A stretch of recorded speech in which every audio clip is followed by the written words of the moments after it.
Welcome to Adventures in Freeze Drying for Beginners.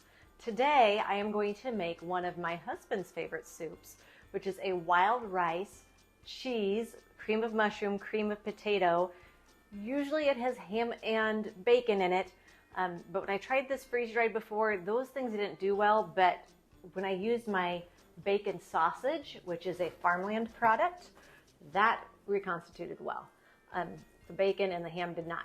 So I'm going to use my bacon sausage and some evaporated milk. So stick with me and we will make this wonderful soup and get it freeze dried. I've got my sausage draining and it needs to get rinsed really well yet, but when I'm getting ready to do that, I'm going to get my wild rice going. Now, the Instant Pot changed how I make this recipe. I used to have to start the rice and really let it go and la la la, and it took forever to cook this.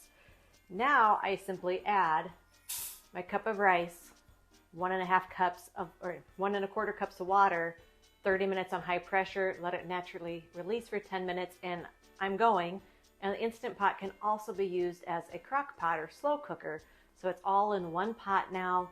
I've already got the other pan from cooking my onions and my sausage. I don't have to dirty anything else. So this is fabulous. I'm going to add my water and again, high pressure for 30 minutes and I'll be back. It's been about 10 minutes since my Instant Pot said it was done. I turned the power off and let it sit for 10 minutes. So that's what a natural release means, is you just turn the power off and let it sit. You don't vent it or anything. So we're going to get this vented and opened up. We'll dump everything in and then we'll tell you what's going on. So this is naturally vented, and I'll show you here, but the rice is cooked beautifully. The easiest way yet to cook wild rice, and it's nice and tender and just perfect, which is fantastic. I'm going to add that bacon sausage in here, add those onions that I cooked up in a little bit of chicken broth. Then you add half of a 2-pound block or a 1-pound block of chopped up Velveeta. You will add 1 can of evaporated milk plus 1 can of water.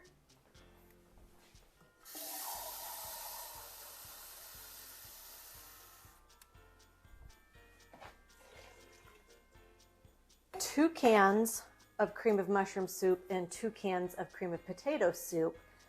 And then you're going to put this on low heat in a slow cooker until everything is heated clear through, all the cheese is melted.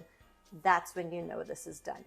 So when this is done, I will show you what it looks like before we get it trayed up and in the freezer. My soup is heated clear through and it looks and smells delicious. So I'm going to go ahead and on a parchment lined tray, I am going to just pour some soup in there, trying to get it as level as I can. I overfilled it a little quickly as a little bit ran over the edge here.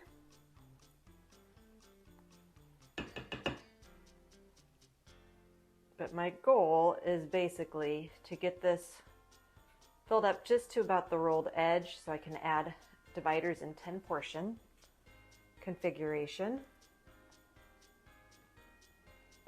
So once I get all of these trays filled up, I will be right back.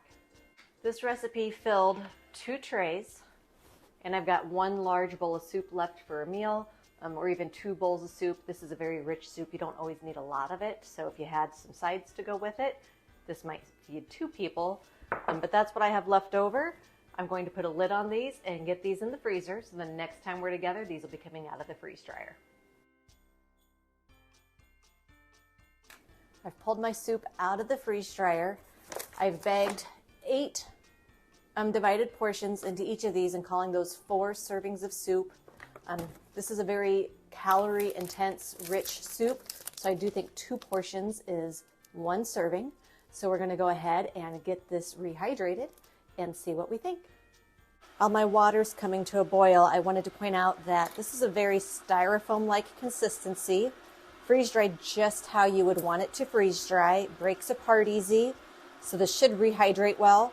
With the sausage in here, I don't know how long-term storage this will be, but if you're looking for a solution for some lunch meals and stuff that you don't have to keep in a fridge, This definitely freeze dries good enough for you to take it to work and not need to refrigerate it. I believe this is going to take a half cup of water per 1/10 portion of soup, which I have 2 in here. So this will take a cup of water. To be on the safe side, I'm not going to add the full cup right away. I'd rather need to add more than have this be too runny. Again, it's doing that instant like decompose thing, which is so much fun to watch. Leaving about a 1/4 cup. And I'm going to start to stir this.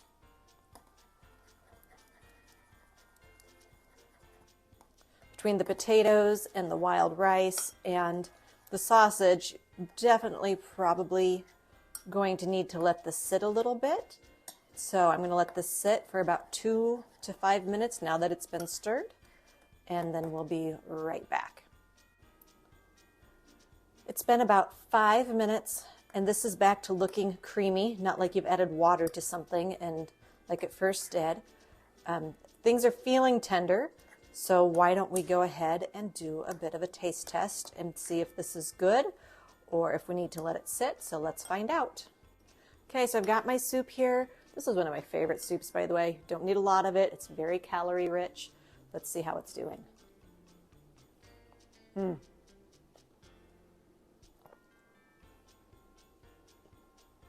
Perfect. So I actually only added 3/4 cups of boiling hot water to 2 1/10 portions. And I would say that is the perfect consistency with a perfect rehydration. So do not, I don't think you're going to need the full cup of water unless you really want to thin this down.